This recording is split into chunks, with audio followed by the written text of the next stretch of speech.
Hey, architecture firm owners and emerging leaders. Get ready for unparalleled insight into the development of a world-class architecture firm and a worldwide organization driving the digital transformation of the design and construction industry.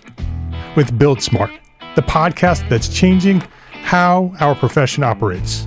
We share the incredible stories behind innovation in the building industry with my friend and co-host, Patrick McLamey, FAIA, former CEO of the international architecture firm, HOK. You know, Yamasaki's office or firm lasted during his lifetime. And when he passed away, I think that was the end of the Yamasaki office. Helmut did not want that. He wanted a firm that would live out and grow beyond the founders. In Season 1, discover the untold stories behind HOK's meteoric rise, from 150 employees in St. Louis to a powerhouse with over 1,900 staff members and 27 offices worldwide. You know, they weren't as polite as the Kojima people. That was just boom. And anytime you have a creditor, whether it's Kojima or the bank, that wants their money, unless you can raise money someplace else, you are out of business. Bankrupt.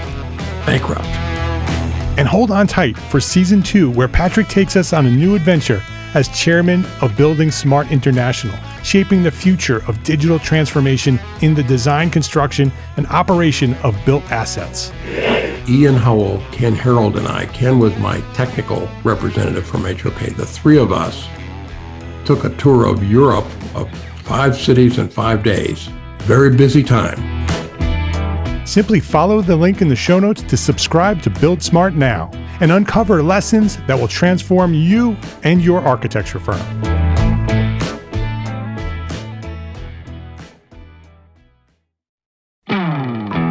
Hey, architecture firm owners and emerging leaders.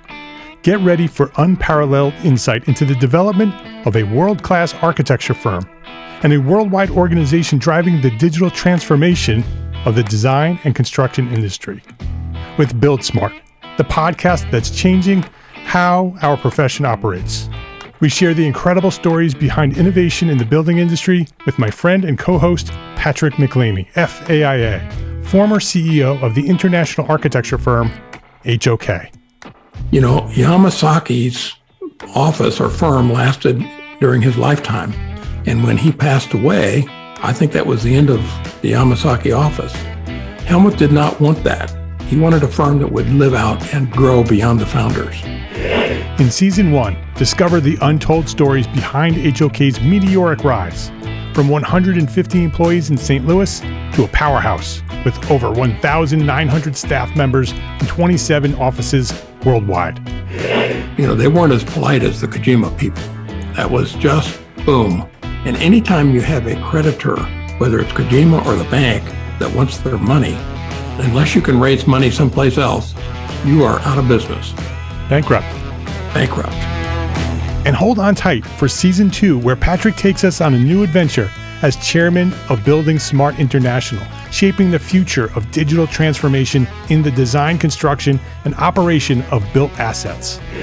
Ian Howell, Ken Harold, and I, Ken was my technical representative from HOK. The three of us took a tour of Europe of 5 cities in 5 days.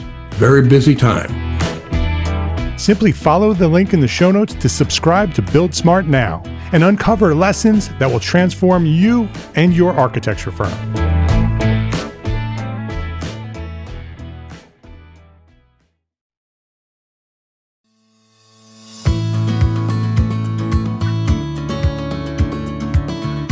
My name is Mark R. LePage, and you are listening to Entree Architect Podcast, where each week I speak with inspiring, passionate people who share their knowledge and expertise, all to help you build a better business as a small firm entrepreneur architect. Eric Robinson and Kevin Deabler, welcome to Entree Architect Podcast. Thank you. Nice to be here. Thanks, Mark. Eric Robinson and Kevin Deabler are co-founders of Rohde Architects based in Boston, Massachusetts. Today we're going to talk about launching Rohde Architects back in 2006, their approach and vision for their firm of architects and designers and urban planners, and their unwavering belief that great design has the power to transform our environment. This is an episode about these guys in this architecture firm and how they started it and where they are today. And so this is going to be a fun one for you listeners who like origin stories and like, to hear the backgrounds on architecture firms. Those are always very popular episodes. But before we jump into the firm, I want to learn more about each of you. I want to know your origin stories. So go back, each of you, to where you started architecture, who inspired you to become an architect, where did you learn about architecture, share that story to where you are today. And I'll start with Kevin, and then we'll move over to Eric. Yeah. All right. Thank you. Yeah. Well, thanks, Mark. Excited to have this conversation, and I obviously probably have given this a little bit of thought about how have become an architect and how we've gotten ourselves into this position we are today of running a successful firm and growing firm. But yeah, I think as each architect kind of probably has a personal story, it's fun to share it and think about it as I have been. And, I think it really kind of comes back to my parents and both my mom and dad were, supportive of just me, doing something that I love, especially my mother. But as we sort of moved around the country, with my dad was a hospital administrator, we were kind of moving all the time, 5 times before I graduated high school. I think that my mom kind of saw something in how I was always preoccupied with creative things and drawing, and she sort of always got me into art classes, and I just was always enjoying myself, being in that space and creating, and sort of seeing that, at the same time, my dad is a very career motivated person. You kind of grow up thinking you're on some kind of track, and fortunate enough to be able to think about that. And while he probably wanted me to be a lawyer, I wanted to do something that was more meaningful to me. And I think, again, I always put this, my mom was always pushing me to do something constructive, no matter what I was doing. Of like wrecking things in the yard, she was like, go do something constructive. And,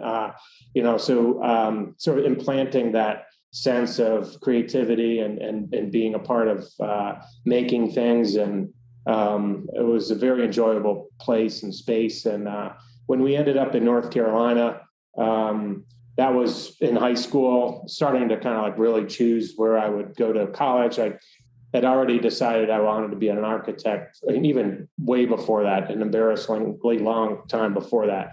Do you remember what it was that introduced you to architecture, that you knew you wanted to be an architect? I just sort of felt like seeing.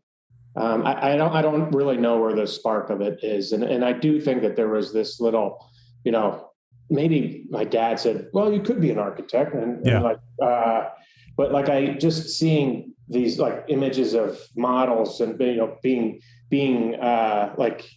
seeing people make things as complex as cities happen through modeling and through this idea of stepping back and actually seeing that that's how things were created by this process of creativity and I think even in high school my art teacher showed us a video with Le Corbusier, which for a high school student to just see how he evolved as from an artist and into an architect was just kind of mind blowing to me. So it added more mystery, and I think getting into the whole at some point when I was in North Carolina, this idea of NC State as a program was very challenging to get into. You had to have a portfolio. You kind of had to show your creative chops, and I was really challenged by that. And I was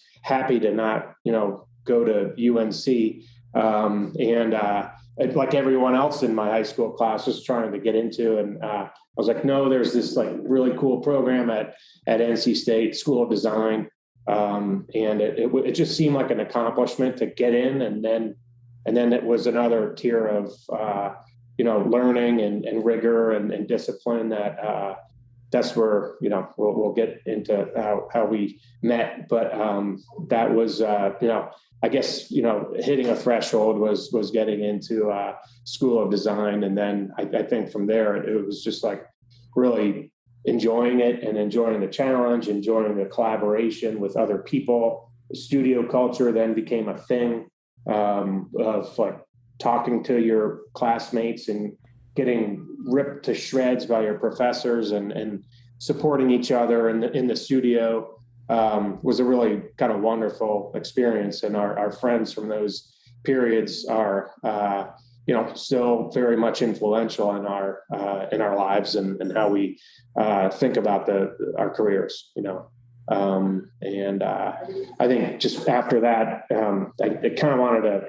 maybe, as much as I loved it, get out of North Carolina and find a city to practice in. And the experiences in North Carolina were enriching, but finding your first firm after graduation, ended up in Boston, and worked for a number of different firms, and really kind of like sort of soaking up the professional culture in a way, through a series of different stints at different firms, and seeing a variety of different scales of work being done, and being part of just seeing how these firms ran was probably started to kind of like tweak that little piece of entrepreneurial nature. And I ended up getting my MBA part-time because a little dissatisfied by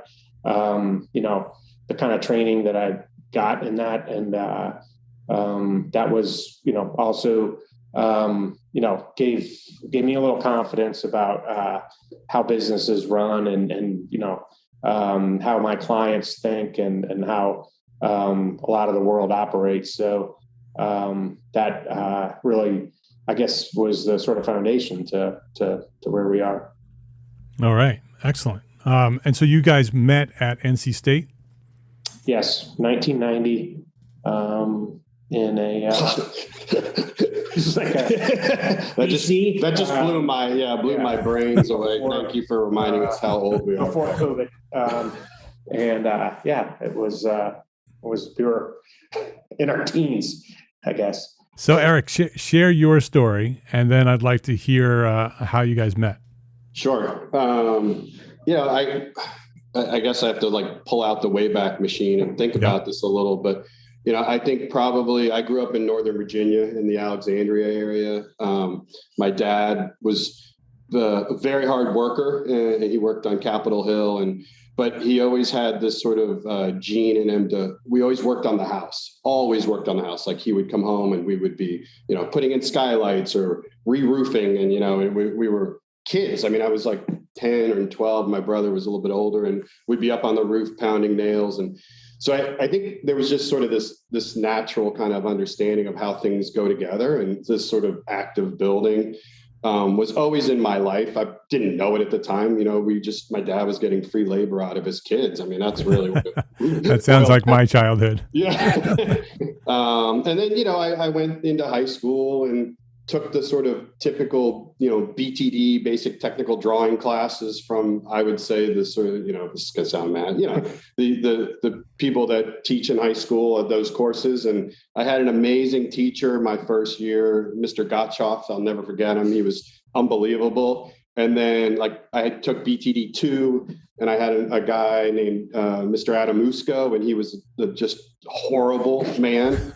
And, he and I just kind of fought a lot. And I was certainly, I did painting classes and sort of a little bit more on the artistic side in terms of like what I enjoyed doing as well. And he was a sort of hard liner kind of, everything had to be rectilinear. And he and I just battled. I mean, and it was horrible. And I remember one day he just said, "You'll never amount to anything. You're not going to be an architect." And it was a little bit of that sort of, he kind of like spurred me on a bit. And then graduated from high school, didn't really think about being an architect again, to be honest. And it was just kind of a foul feeling in me.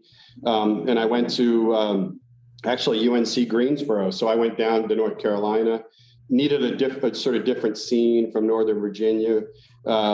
Went just sort of general school, I guess, or general college. And I ended up taking an art class.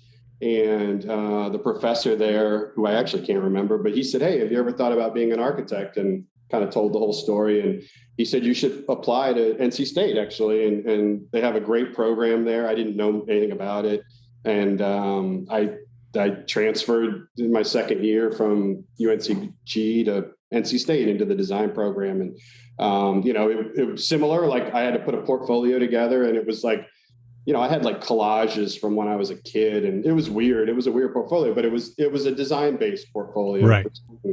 And, went there, had an amazing 4 years at State, and then worked in Richmond, Virginia for 3 years, kind of after my undergraduate. And then just decided I need to go back to school because I only had a 4-year degree, obviously, and went to UVA for grad school and went into that program. And it was an amazing program of sort of, thinking about design and sort of in a different way.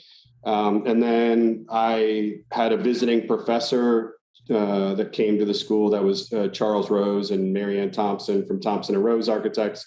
They were visiting down for a semester, and didn't know actually who they were, didn't know anything about them. And frankly, I couldn't get in any other classes, and I was put in that studio, kind of a little bit sort of dragging my heels because I just didn't know. And we ended up, they brought a real project to studio, which was a camp in Wyoming for underprivileged kids out of South Central LA that was going to be funded by the Coca-Cola enterprises. And it was an actual project that his office and her office, they were working on up here in Boston. And, we went out to Wyoming, and we had this sort of amazing kind of opportunity as a studio. And that was in the fall. And then, they left, and he said, "If you're graduating and you don't know what you want to do, give me a call. I'll give you a job in Cambridge." And I laughed a little bit, and I said, "I'm never going to New England." My wife's from North Carolina, and when you get to graduation time, you're sort of like, "Oh, wait, I got a job," or I don't. So I came up here, interviewed at a bunch of places, and then I ended up taking a job with Charlie and Marianne, and spent 10 years with them. We were doing kind of work all over the country, nothing in Boston at all. I mean, really the closest thing was some work on the vineyard and some other things. And I was sort of tired of traveling and working all over the country. It was a great experience, a great office. We were doing amazing work, but I had some family. My father passed away, and I had young kids, and I was traveling a lot. And I mean, that was kind of the spark that really was in my brain of like, I got to change my professional life. And, said I need to change, and I was working too much and traveling too much. And, really the result was kind of Kevin and I, said, "Hey, what if we give this a shot," kind of thing. And, and we really, that's kind of how it sort of, the initial kind of like spark. We were still friends. We hadn't worked together in a professional environment, but we had kept in touch quite a bit.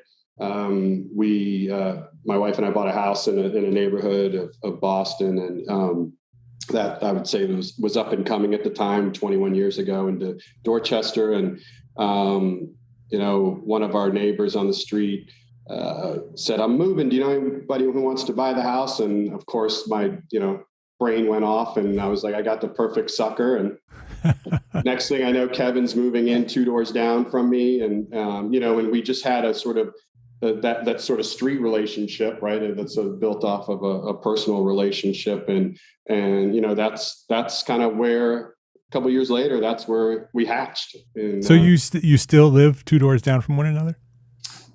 No, we live like a quarter of a mile from one another. So real close. But, Kevin left me. Kevin left me, moved off the street. Abandonment. He abandoned me, but we're still very close. And, I think that the one thing, Kevin bought a 2-family, and we sort of like cleaved off a single room in the 2-family in his rented apartment. And that's where we started. We were in a tiny little room, like looking at each other with nothing to do, and no real work that we had, but we just knew we needed a change in our own lives. And we liked each other a lot, and we respected each other as people. And we said, let's just give this a try. And it really started there. As Kevin says, we violated all the sort of aspects of, never start a business with a friend and all the things that, go with that. But I think it's been a hard 15 years in some ways, but it's also, I think you want to be in challenging situations with people you respect and want to be able maybe to we should change that now to start a business with the right friend. Yeah, maybe that's true. Exactly. There's a more positive way to think about it, of it's a good idea, but it has to be the right friend. Let's take a break to thank our sponsors for their support of this episode. As architecture demand increases toward pre-pandemic levels and beyond, how are you and your architecture firm keeping up? ARCAT is here to help. ARCAT.com offers several free tools to help architecture and design firms like yours get work done faster. Use ARCAT's powerful search engine to find the right products for your projects, and download BIM, CAD, and specifications right there on the same page without needing to pay or register. It's free. ARCAT.com also offers product videos, catalogs, green reports, product certification information, outline and short form specification generation, and so much more. Visit ARCAT.com today. ARCAT.com is your one-stop solution to help increase your productivity and get more projects done faster. That's ARCAT.com. ARCAT.com. FreshBooks makes it simple to send invoices, post your expenses automatically, track your time for your whole team by project, and get organized with financial reports, communication, and notifications. My favorite feature in FreshBooks is the automated invoice reminders. I think sending invoices and getting paid is one of the biggest barriers to our success as entrepreneur architects. Who has the time? But if we don't send out the invoices, we don't get paid, right? FreshBooks makes it easy to send out your invoices and get paid fast, online, with a click of a button. And when your client doesn't pay you on time, FreshBooks will send them a friendly email reminder through a simple system that you control. Sign up for a free 30-day unrestricted trial and get ready for the simplest way to be more productive, organized, and most importantly, get paid faster. Go to entrearchitect.com/freshbooks and enter EntreArchitect in the How Did You Hear About Us section. That's entrearchitect.com/freshbooks. Please visit our platform sponsors today and thank them for supporting you, the EntreArchitect community. Yeah. So when you hear your story, it sounds like destiny. When you end up in North Carolina together at NC State, and then you graduate. Were you in the same year? So Yes. Did you? Okay. So you went through school together. Eric was able, because of his UNCG. Yeah. And this is what's tough about the studio and NC State is that it's very, you only care about your studio. It's like, Yep. I think it's like 6 credits and then all the rest of them add up to like 9 and so you're just like concentrating on that. And then there's like math and calculus and Right. English you got to take. Eric had already kind of done all those. So he could just sit back in his studio and concentrate on that. And here's this guy of just kind of coasting in and no, he was not coasting.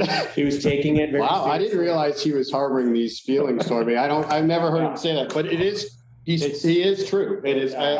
it's a tough Yes, and that's what at NC State, everyone who's like an engineer or something, they're like, oh man, those designers, they're always tired and like, strung out and like, that's just brutal. Why would you do that? Like, it was just the most asinine career you could choose. And I think that, it was just a pure like passion being in the studio, and then making sure that you showed up every Friday with a project that you're proud of, that you really worked hard on, and your friends and colleagues would rip you apart if you didn't actually bring your full A game of yourself. So I obviously was, but Eric was always available to go hang out or like party or like whatever, situation was happening. And I think a lot of the friendship kind of grew in that situation. Just being, more friends than we were like designer, partners in that sense. I think when we started, ended up in Boston at the same time, it was cool and great. And the way we were working at different firms was just different. We had different experiences. I was starting to really get into projects in Boston and, the development community and situation here. And I think that when we started, I wouldn't say necessarily had a plan other than, trying to, I think our first plan was to try to be the best architects in our neighborhood, where there weren't any like really, I guess, sort of innovative design. Not a lot of design was happening. It was just more like, well, what could we possibly build here? And we were, thinking that we could take this neighborhood that's sort of up and coming and provide something to, the development community that was maybe a little bit different than what was out there. And that, I think, started to open a lot of eyes for, folks that were, starting to kind of invest in that neighborhood. So Eric, share a little bit about what the firm looks like today. Give us some context. Employees, types of projects. What does Rohde Architects do now? So we do a lot. I think we're just about, I should probably know this, but I think we're at 30 people now. So, which is probably, I'm putting out of my mind because I can't believe we're of that sort of scale at this point. And we have an amazing team. Kevin and I obviously are the principal owners, but, we have associates and sort of all the aspects of it. We have full interiors on staff. We have 4 interior designers on staff, and they are, we're all just designers actually. And so they're integrated into all of our project teams. So it's fairly seamless. We're all in one big studio space. It's just like at NC State, we're all in the same room, no offices. It's loud. It's, you're exposed, but you're also part of a big collaborative kind of group that's, moving in a similar direction. So, the ethos of the firm is, and in terms of the culture we're a collaborative design firm that, puts that in sort of the front end of the sort of our efforts. And we're just really problem solvers at the end of the day. And we're sort of doing that. So, the project types, we have certainly typology, but again, we think of ourselves as designers and we can tackle any project, but we are working, the city of Boston right now is really going through a massive, kind of building boom. It's still, and it's really is in the multifamily residential world is sort of a big chunk of our work right now. And those projects range from small. We're doing even a couple of single families right now. And then it goes all the way up to almost 1 million square feet in terms of the master plan of it all. And so, we run the gamut between. So we're everywhere in between in terms of the multifamily. We do a ton of restaurant hospitality work.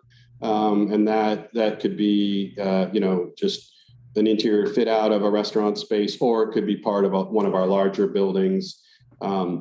And then we also do hotels on top of that. So we do the full building with the restaurant. So we're doing that. We're doing industrial projects is sort of been a new kind of development over the couple of years. And that's been amazing to sort of see how these really, I would say, large boned buildings need to sort of live in an urban fabric.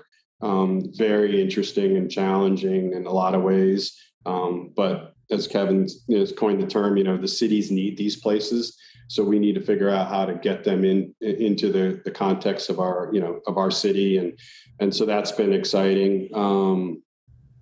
What else did I miss? Any? I mean, no, and we're starting to sort of, look at areas outside of Boston too, that make sense to us, like North Carolina and Washington, D.C. and all over New England are places where, we have our origins and our contacts and meaningful ways to sort of relate to these places.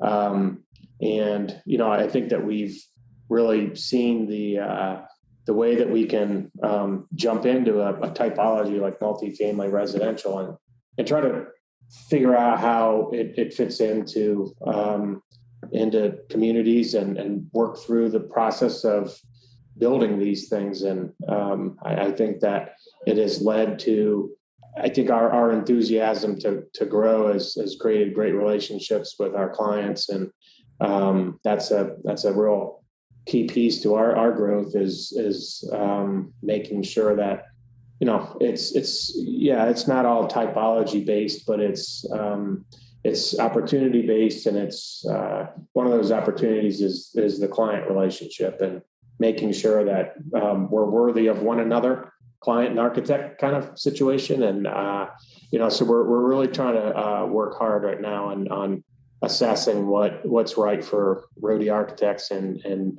what's right for these clients that are finding us and, talking to us about some work. And, so right now it's just a mix of kinds of work, and it's pretty exciting to see. So a successful firm, it's doing lots of different work. You're looking to expand into different regions. Clearly, you have a staff of architects and designers and urban planners. It's when you look at your work, it's clear that design is a high priority. But how much you mentioned earlier, Kevin, that you have your MBA. How much do you think that success has come from what you've learned with your MBA? I don't know. Be honest. Yeah, be honest. Be honest. Every bit of it, man. I own this whole thing. No. 100%. No. I think I'll say 0, but that's great. Yeah, see? Right in the middle, 50-50. That's why I ask. No, I think it's just, like I think I said, it was just some confidence to sort of see the business as something that can be thought about in iterations and think about it as like a feasibility study, think about the business in a creative sense. And I'm really inspired now about like different people starting different kinds of businesses. And, that takes as much guts as getting out there and being an architect, probably way more actually. And I think that it was really just probably maybe the only thing it did was give Eric some kind of like false sense of confidence that he could really do this thing. Well, this guy's got his MBA. We could start it up. But he thought he was just going to hook his trailer to you. No, actually, I mean, we talk about it, but I think, I probably came from that sort of like the side of the architectural world. I didn't know anything about business. I didn't know anything about sort of, multipliers and sort of the stuff, right, that makes, we're running a business at the end of the day. We just happen to be doing design work. And right. I think, Kevin, maybe he did give me a false sense of the security on it, but he drilled into my head early, and it was not easy. And I thank him for the first 10, 12 years of it. But, you can run a successful business and, do design work, and we can be profitable and we can do these things, and we just need to, do them. Right. And it's, it wasn't that Kevin was doing invoicing and all the sort of that part of the business end of it. It was more like he had the sort of eyes on the horizon for us as a business, like, hey, we can do this. Let's get this stuff in order and kind of like think about it, the trajectory of it from a business standpoint. And, we did want to be those architects and designers that actually paid ourselves and try to make money and support a firm. We didn't ever want to build it on the backs of interns that don't get paid and all that stuff. We just, that wasn't why we started this business. We started the business because we wanted a place that we could practice design work. We could have an awesome culture because we just wanted to hang out together. And we also wanted to do good work. I mean, and, that's kind of the core of it in a lot of ways. It's not super complicated. It's just, you just gotta mind the shop. And Kevin's right. Like we talk about Roadie as one of our projects, right? It's we're always working on it, and sometimes we're better working on it, in areas, and sometimes we need more work.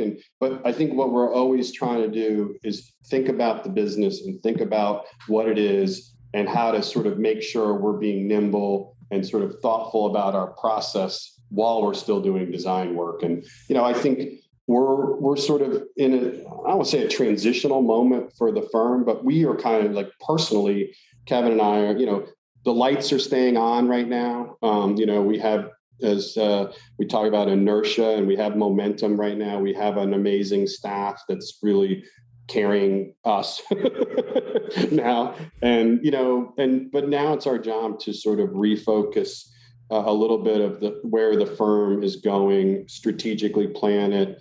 What do we want to do as human professionals and like our own careers and our own lives? What do we need to do? How do we not get stuck in the sort of rat race of the cycle of the wheel? And, and those are all things that you got to spend time on and think about and disagree about and sort of talk about and challenge each other about. And, I think it goes back to that sort of the early studios where we have a personal respect for each other. And, we think differently. We sort of talk differently. We work differently. But sure as hell, at the end of the day, we respect each other for what we are. And, that's what I think a successful business takes. And it's not always easy. I mean, and we do have some amazing moments too. But it's, it's, I guess, some way, another marriage and you got to work on it. And if you're not working on it, then, it's going to fail. I mean, so I think it's just one of those things that we both take seriously. And I sort of give Kevin the credit for kind of making sure we're thinking about that. And, so. Yeah, I think those business fundamentals are critical. And I think it's often missing in architecture firms, which is why as a profession, many of us struggle. Yeah, because we're not applying those basics. Right?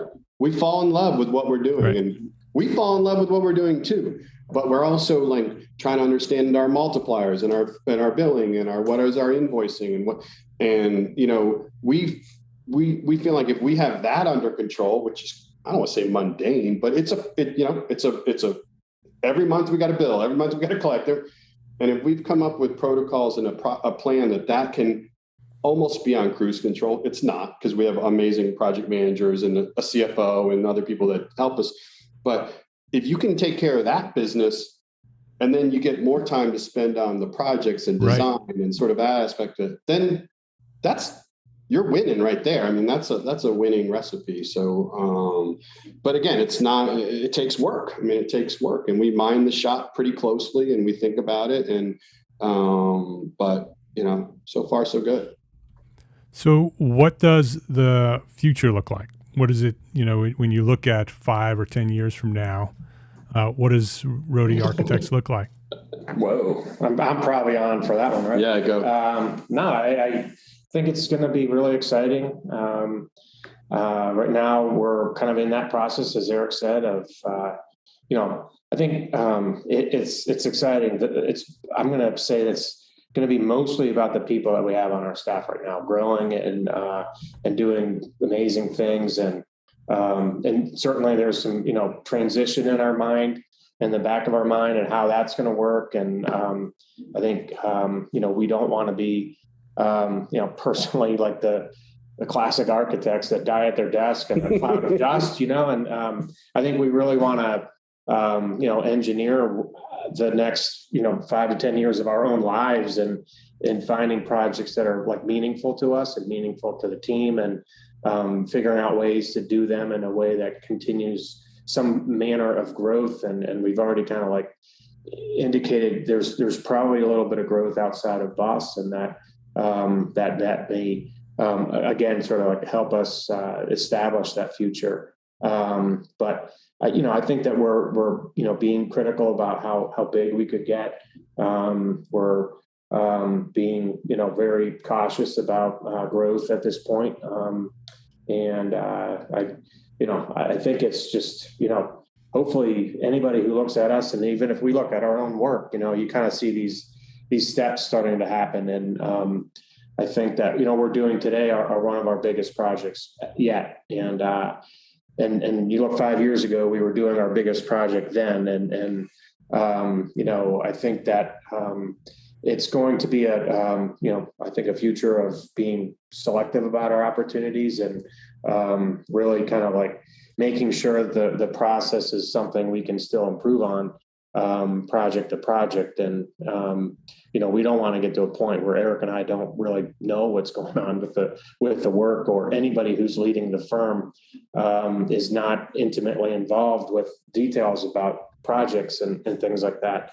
That's a tough place to be for, it's a tough thing to want as an architect who's trying to sort of grow and transition, to kind of balance that of like finding out how to still be involved, but let some things kind of happen on their own. And that is, I think, where Eric and I are at right now as our own architects and our own business owners. How do you kind of let someone else run the shop and still be proud of it? Because we're proud of it because we see it happening every day. We see the challenge that people go through. We see folks getting really excited about things, and we want to maintain that kind of like vibe here as long as possible. Yeah. Much like you having to understand those fundamentals of business in order to succeed, you also need to recognize that in order for the firm to continue beyond the two of you, that there needs to be some fundamental planning in place in order for that to happen. Sounds like, I mean, and I think, we've recognized that's going to take a real amount of time. It's not like we can turn around and, and get somebody to buy the firm for us. So, we've always believed that, Rohde is a legacy firm, I guess, for lack of a better term. And we want that. We love our staff. I mean, they're amazing. Our senior staff is awesome. And, we want to be able to have them sort of move this on once we're moved on. And, I think that takes some real planning. And, that is really where we are in that 5 to 10 is like, okay, we're talking to ourselves and each other, of course, but what do we want out of this, right? For the next 10 years. And they're tough decisions. I mean, and they're tough sort of things, but as long as, you got to talk about them and figure out how to deal with them. And it's sort of a great moment in a lot of ways. And, we love it and we love working on it. And it's not always easy and it's painful, but it's, again, it has the sort of rewards of accomplishing something it's been pretty awesome. So it's amazing.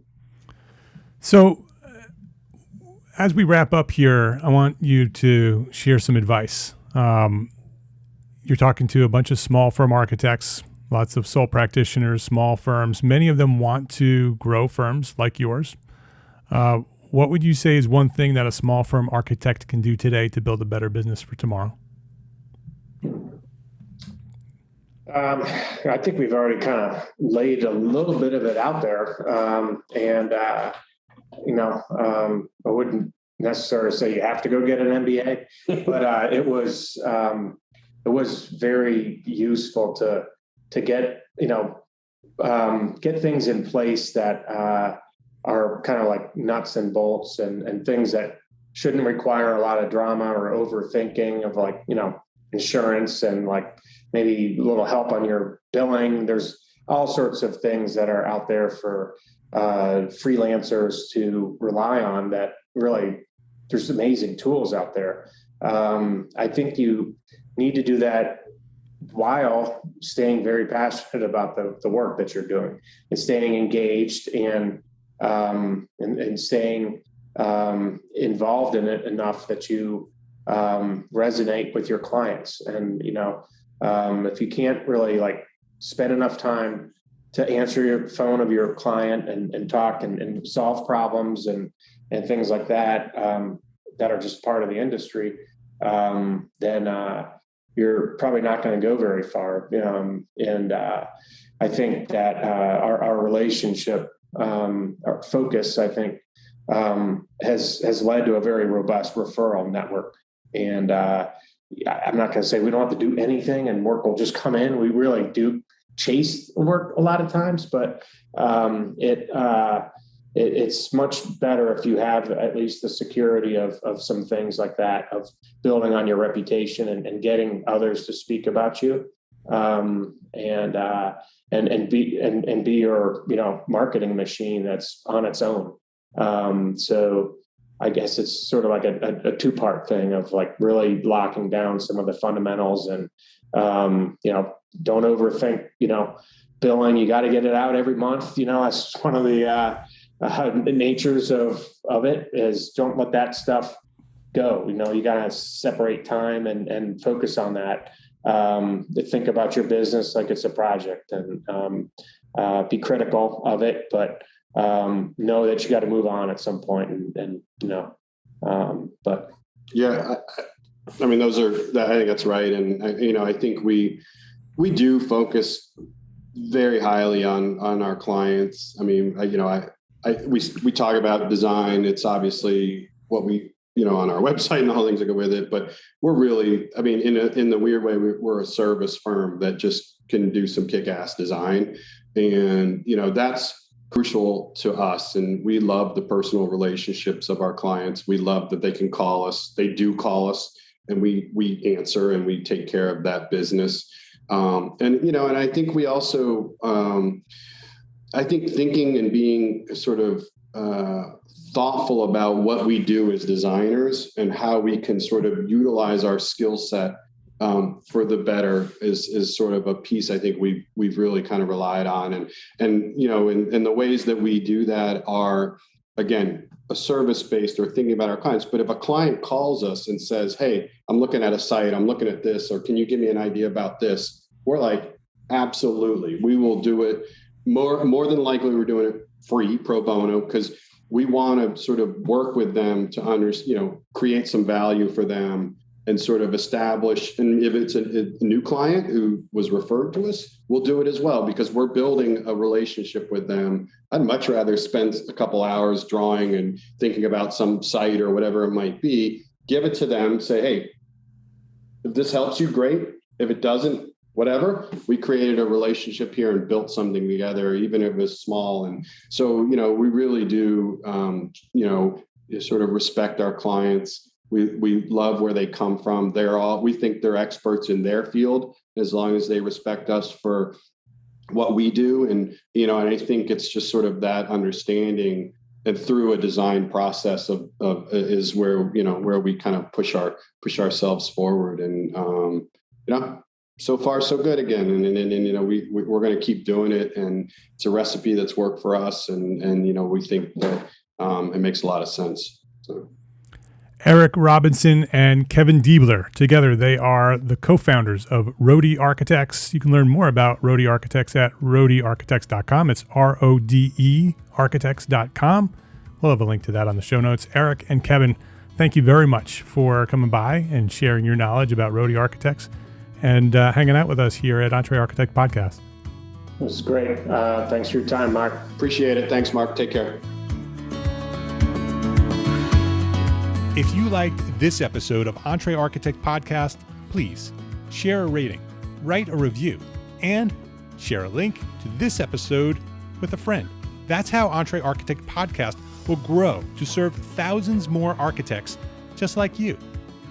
Thanks to our sponsors, FreshBooks and ARCAT, for their support of this episode. Links to our sponsors and all the resources we discussed today are available at the show notes for this episode found at entrearchitect.com/podcast. Entre Architect is a member of the Gable Media Podcast Network. Gable Media is curated thought leadership for an audience dedicated to building a better world. Listen and subscribe to all the shows at gablemedia.com. That's GABL media.com. And check out Entre Architect Academy membership. Ready-to-edit business resources, live monthly business training for architects, a supportive architect community, and Simple Systems, our business system program developed for you, the small firm architect. It's all waiting for you at Entre Architect Academy membership, including AIA continuing education learning units. Come join me and hundreds of your entrepreneur architect friends at entrearchitect.com/join. Enroll today at entrearchitect.com/join. Thanks for listening today.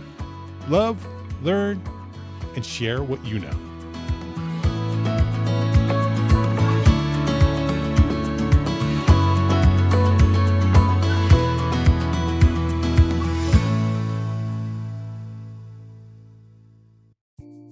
Imagine earning continuing education credits while doing exactly what you're doing right now.